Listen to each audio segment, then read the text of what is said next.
Bisa dimulai. Oke. Assalamualaikum warahmatullahi wabarakatuh. Waalaikumsalam warahmatullahi wabarakatuh. Waalaikumsalam warahmatullahi.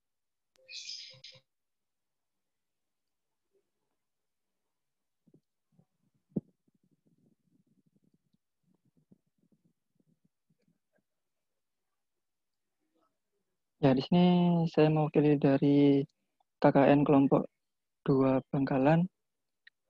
Kami akan melakukan KKN di Desa Keramat di Kecamatan Bangkalan, Kabupaten Bangkalan.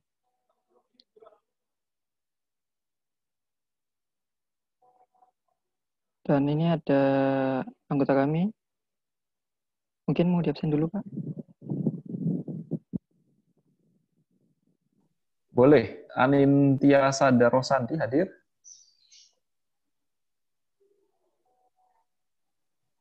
Arif Rahman Hakim? Hadir Bapak, hadir. Ya, oke. Hadir. Arif. Aulia Wahidatul? Hadir Bapak. Aulia Zanastia? Hadir Pak. Awalia? Hadir Pak. Bagus Laksono? Hadir, Pak. Cindy Ayudia? Hadir Pak. Desyanita? Hadir Pak. Dewi Febriani? Hadir Pak. Fitria Hidayanti? Hadir Pak. M. Dahlan? Hadir, Pak. Rana Kamila? Hadir Pak. Rizky Novitasari? Hadir Pak. Sofi Sotia Sinarawati? Sofi? Hadir Pak. Oke. Syahrial Khwarizmi? Baik, silahkan dilanjutkan Mas Bagus. Terima kasih. Baik, Pak. Langsung saja, ini ada judul kegiatannya itu adalah Kuliah Kerja Nyata Universitas Negeri Surabaya. Kemudian bidang kegiatannya kami ambil program proyek di desa. Ini ada 15 anggota, pengantar. Kita langsung ke rumusan masalah aja, Pak. Berdasarkan survei yang telah dilakukan berupa observasi dan wawancara pada masyarakat sekitar tempat diadakannya KKN, serta masukan dari perangkat desa dan pihak-pihak terkait, maka dapat dirumuskan beberapa permasalahan yang perlu mendapat perhatian lebih lanjut. Di antaranya yaitu adalah 1. Bagaimana cara meningkatkan kesadaran masyarakat dalam menjaga kebersihan dan kesehatan. Kemudian yang nomor 2 ada bagaimana meningkatkan minat belajar siswa di tengah pandemi COVID-19. Kemudian nomor 3 ada bagaimana cara memaksimalkan waktu luang anak melalui kegiatan bermain dan bersosialisasi di tengah pandemi COVID-19. Dan yang terakhir ada bagaimana cara mengaktifkan kembali organisasi Karang Taruna melalui kegiatan keagamaan. Nah, dari sini kita menemukan rencana pemecahan masalah. Yang itu pertama adalah gerakan hidup bersih dan sehat. Yang nomor 2 bimbel dan teman baca. Yang ketiga penyuluhan kesehatan. Yang keempat khataman online. Dan yang terakhir ada outbound. Dan berikut adalah rencana pelaksanaan kegiatan kami. Yang pertama gerakan hidup bersih dan sehat. Untuk target sasarannya kami ada warga desa dengan jumlah peserta kurang lebih 30 orang. Dan berikut ada penanggung jawabnya. Dan untuk tujuannya yaitu adalah membiasakan masyarakat untuk hidup bersih dan sehat. Untuk kegiatannya sendiri ada yang pertama yaitu mengadakan kegiatan kerja bakti dalam pembersihan sampah. Kemudian nomor 2 ada saber, atau dalam bahasa Maduranya itu adalah senam areng-bareng, yang akan diadakan setiap 2 minggu sekali di hari Sabtu. Kemudian di sini ada melakukan kegiatan donor darah, penyemprotan desa, dan promosi kesehatan yang bermitra dengan PMI nantinya. Kemudian yang keempat ada penyuluhan kebersihan oleh BLH. Nah, dari sini ada hasil yang diharapkan, yaitu pertama adalah diharapkan sadar akan kebersihan lingkungan. Diharapkan masyarakat sadar akan pentingnya berolahraga, dan diharapkannya masyarakat sadar akan pandemi COVID-19. Kemudian yang kedua adalah ada bimbel dan teman baca. Sini kami targetnya ada setiap siswa di Desa Keramat. Untuk pesertanya kurang lebih 20 siswa. Penanggung jawabnya ada Aulia Zanastia. Dan tujuan dari program ini adalah membantu orang tua yang kesulitan dalam menghadapi pembelajaran secara online, serta membantu siswa memahami pembelajaran dengan mudah dan senang. Kegiatan sendiri kami ada mengadakan kegiatan bimbingan belajar, dan hasil yang diharapkan adalah siswa mampu memahami pelajaran dan mengerjakan tugas yang diberikan oleh guru. Kemudian yang keempat ada penyuluhan kesehatan. Di sini target sasarannya adalah para ibu-ibu di Desa Keramat. Untuk pesertanya kurang lebih 20 ibu-ibu. Dan untuk menanggung jawab pada Aulia Wahidatul. Untuk tujuannya yaitu meningkatkan pengetahuan masyarakat mengenai pencegahan stunting melalui 1000 hari HPK atau hari pertama kehidupan.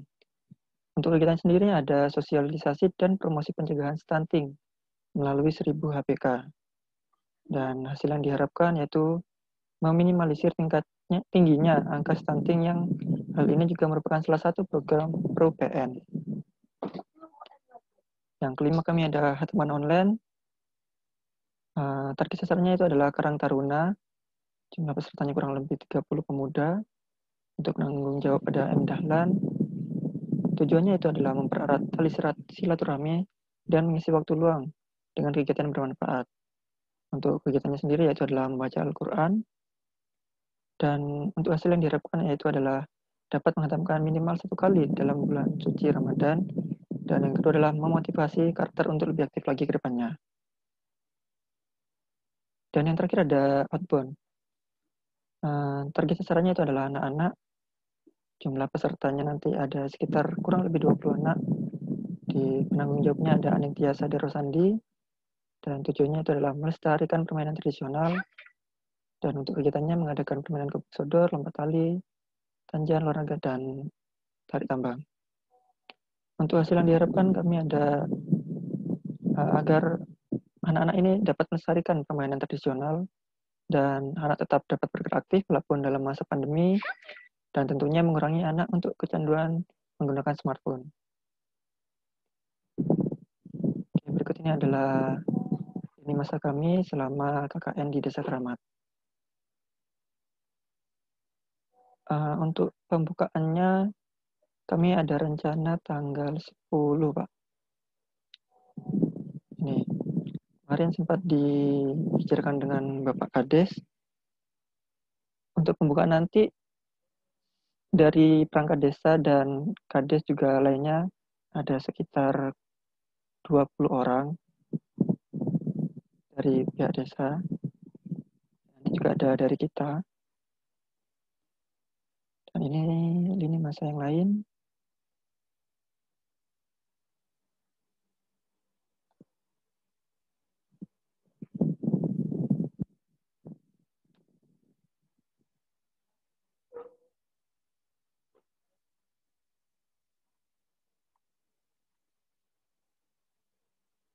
Kemudian ini ada personalia kita yaitu adalah saya Bagus Laksono sebagai ketua. Kemudian ada wakil ketua yaitu Arif Rahman Hakim. Ada bendahara Rana Kamilia Salsabila, sekretaris 1 Fitri Hidayanti, sekretaris 2 Rizky Novitasari, dan untuk sisinya ada si acara yaitu Aulia dengan Awalia, dan si perkapen ada Syahrial dan Dahlan. Untuk si konsumsi ada Sofi dan Aulia Zanastia. Untuk si humas ada Dewi Priyanti dan Anitya. Dan si TikTok ada Cindy dan Desyanita. Baik, sekian presentasi dari saya. Mungkin dari teman-teman ada yang mau menambahkan, monggo.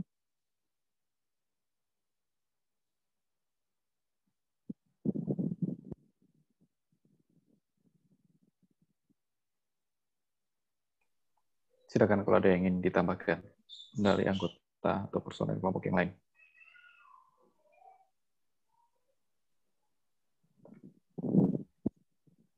Tidak ada?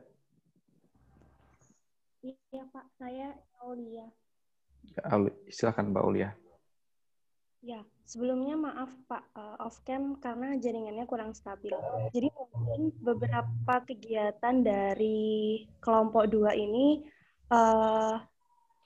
mungkin hanya sebagian lain Pak, karena memang desanya ini jangkauannya sangat sulit sekali dijangkau oleh jaringan. Bahkan salah satu permasalahan di desa ini juga di jaringan telekomunikasinya, Pak. Jadi kalau misalkan kegiatan kita umumnya dilakukan secara daring, itu partisipan dari masyarakat desanya sendiri sangat berkurang. Jadi itu mengapa beberapa kegiatan dari kelompok ini sebagian besar dilakukan secara luring, dan itu pun juga sudah melalui persetujuan oleh kepala desanya, Pak, seperti itu.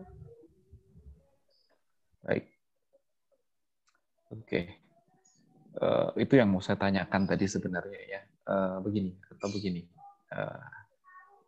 Ini dari KKN kalau saya lihat ya. Artinya dari KKN itu apa KKN yang sering dilakukan di hari-hari normal.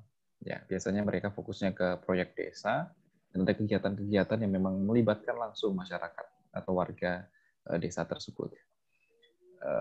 Yang saya khawatirkan adalah kerumunan yang banyak begitu. Namun biasanya, ya mohon maaf ya, bukan berarti mendiskreditkan masyarakat desa gitu. Karena biasanya masyarakat di desa itu mereka yang biasanya lebih abai atau kecenderungan abainya lebih besar. Karena saya pun juga tinggal di desa, di kampung halaman saya ini, ketika saya pulang juga hampir sebagian besar masyarakat itu banyak yang tidak menggunakan masker ketika bepergian kemana. Pergi ke sawah, nggak pakai masker. Bertemu dengan orang ya biasa saja. Begitu. Nah, jadi karena saya tadi melihat beberapa kegiatan-kegiatan seperti penyuluhan, seperti misalnya tadi kegiatan-kegiatan yang lain, begitu ya. Saya sarankan begini, jumlahnya dikurangi, dibuat beberapa kloter. Ya, jadi teman-teman kerjanya lebih double. Artinya kalau kerjanya double begini, biasanya satu kali penyampaian 20 orang, ini mungkin bisa 3 kali penyampaian. Gitu. Jadi pesertanya itu diminimkan gitu lah, maksimal 10 orang lah. Gitu. Kecuali kegiatan di outdoor. Ya, kalau kegiatan di outdoor senam nggak masalah, ya. Tetap pakai masker nggak masalah. 20 orang saya pikir nggak masalah. Asalkan benar-benar jaga jarak. Namun kalau sosialisasi di dalam rumah, saya takut khawatir, ya.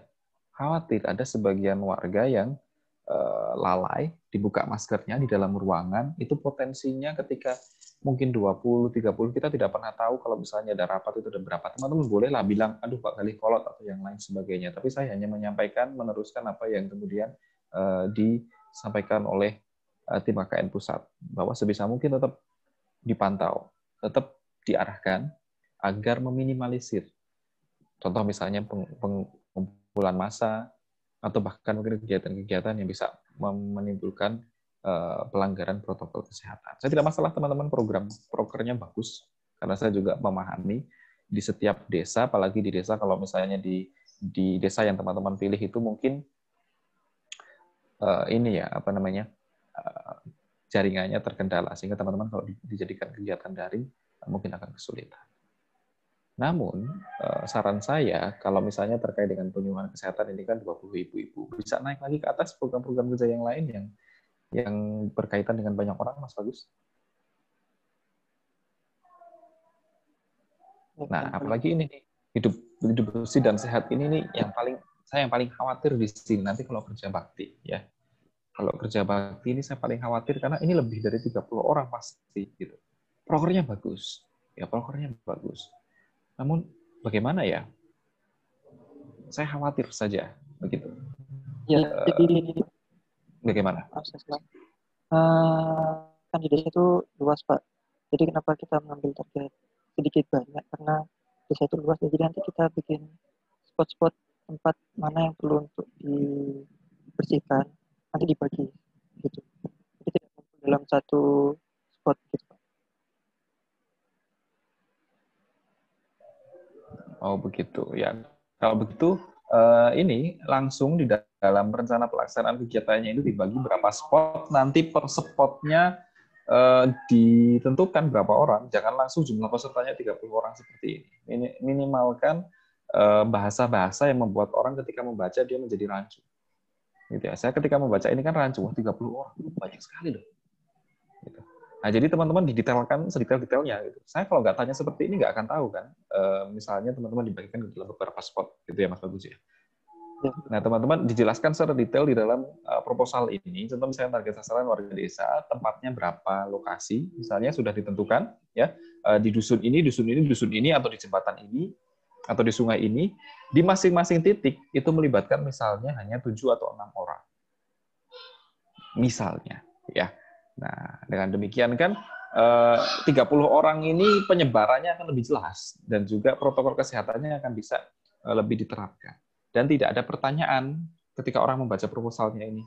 Gitu. Jadi nanti kalau saya sudah ACC pun ada alasan yang bisa menguatkan teman-teman kenapa memilih menentukan program kerja ini. Begitu. Baik, Pak. Kemudian untuk pembukaan, Pak, ini kami akan, insya Allah akan diadakan tanggal 10. Bapak 10 Maret. tadi. 10 Maret tadi. Insya Allah ya. Saya tanyakan lagi ke pusat apakah diperbolehkan pembukaan luring atau daring gitu ya. Oh, baik, Pak. Nanti kalau misalnya dari pusat diarahkan pembukaan daring, teman-teman mau tidak mau harus dikomunikasikan ke pihak kampus, pihak desa ya, bahwa ada himbauan dari kampus pembukaannya menggunakan daring ya. Karena jangan sampai teman-teman luring begitu nanti ada suatu hal yang kemudian dijadikan ya bahan gorengan gitu ya atau yang lain. Ini juga menjaga teman-teman juga supaya kedepannya dipermudah dan diberikan kelancaran juga. Kalau saya nggak masalah, kalau misalnya diperbolehkan pembukaan luring, kemudian saya diminta untuk hadir ke sana, insya Allah saya sempatkan untuk bisa hadir ke sana untuk bertemu dengan perangkat desa, begitu ya. Tapi saya tanyakan terlebih dahulu ini ke tim divisi KKN pusat. Begitu dari saya untuk Bangkalan. Coba lihat, saya ingin cross check lagi ke proker-proker yang lain. Hidup bersih sehat ini sudah oke. Tadi dibagi ke dalam beberapa ini bimbel dan taman baca. Nah, untuk bimbel dan taman baca ini bagaimana ini dilakukan di balai desa ya? Iya, benar, di balai desa, Pak. Nanti kita adakan sekitar seminggu sekali di sana. Kenapa? Nanti akan dilaksanakannya untuk seminggu sekali, Pak. Untuk bimbel dan taman bacaan. Lokasinya? Lokasinya di balai desa. Begini, kalau misalnya bimbelnya itu ini memungkinkan ya kalau bimbel ya. Contoh misalnya dilakukan penjaringan atau komunikasi dengan SMS atau apa begitu. Artinya teman-teman itu berdasarkan atau by request. Contoh misalnya dilakukan penjaringan terhadap beberapa siswa begitu. Kemudian materi-materi apa yang sekiranya itu mereka kurang jelas. Nah, ketika teman-teman sudah ada request-nya itu, contoh misalnya materi ini, teman-teman buatkan konten. Nah, kemudian nanti diberikan konten pembelajaran itu, dari belajarnya itu kalau masih kalau masih tidak jelas, mungkin baru nanti boleh dilanjutkan dengan bimbel secara luring. Jadi begini, Mas Bagus dan teman-teman Bangkalan 2, misalnya ini ya tiap minggu gitu ya. Tiap minggu itu kan rutin ya. 1 bulan gitu. 1 bulan 3 kali online, 1 kali offline bagaimana? Jadi nggak rutin terus begitu. Jadi artinya mungkin teman-teman mempersiapkan materi apa, konten dibuat. Kan banyak itu teman-teman bisa pakai Powtoon, bisa pakai Loom, bisa pakai aplikasi yang lain begitu ya.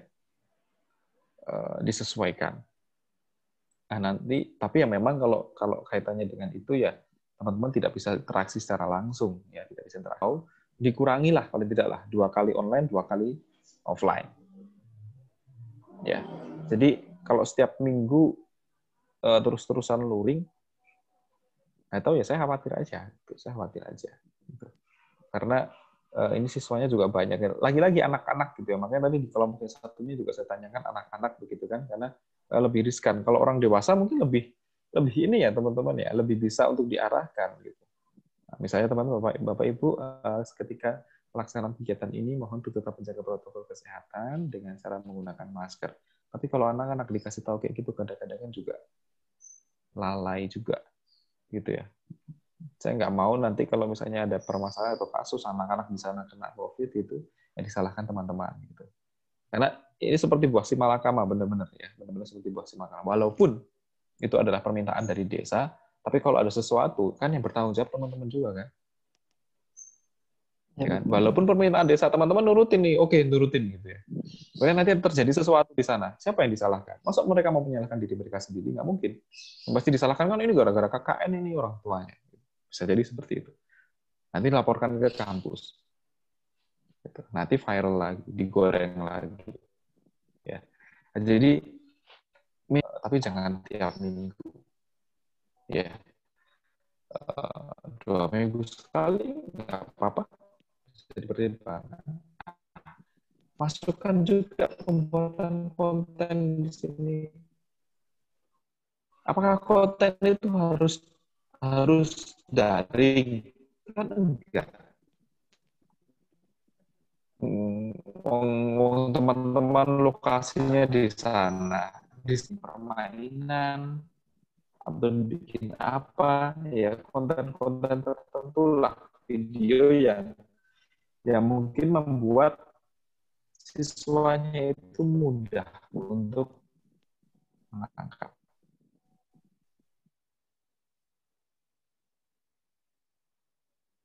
Minggu depannya nanti baru teman-teman bisa tanyakan, kira-kira ada yang ini enggak? Nah, kalau misalnya ada mungkin merasa kesulitan, baru teman-teman bisa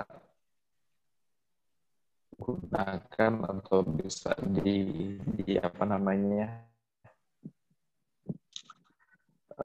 bisa diselenggarakan yang secara luring itu tadi. Ya, baik, Pak. Begitu Mas Bagus dan kawan-kawan.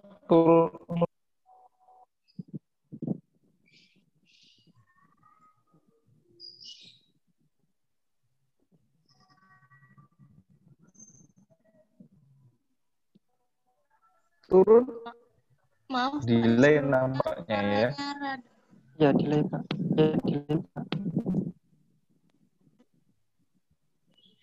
Bisa apa namanya, diterimanya belakangan.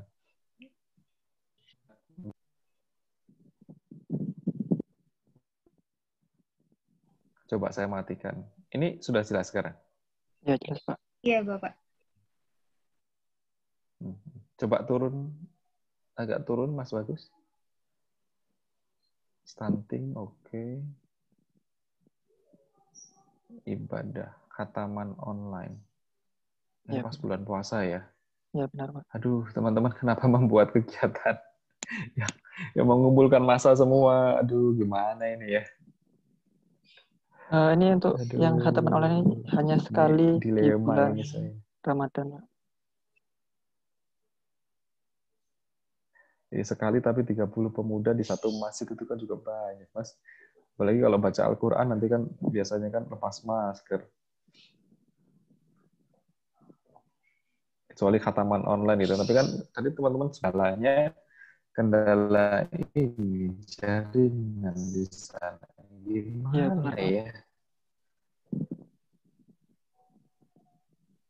Jadi saya bingung ini, bener-bener bingung. Kebanyakan open juga pasti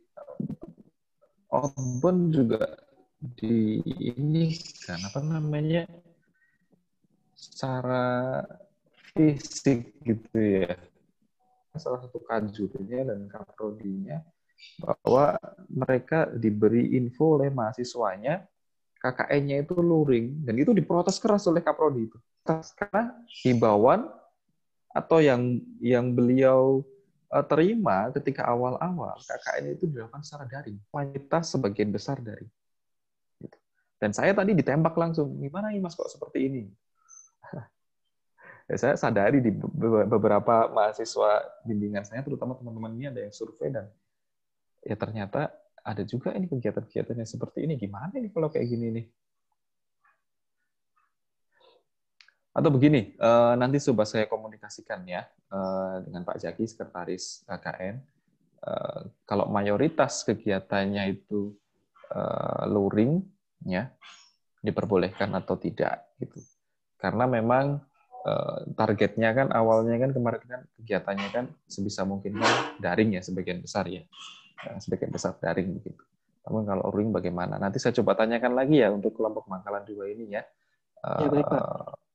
Nanti apakah harus direvisi atau harus bagaimana.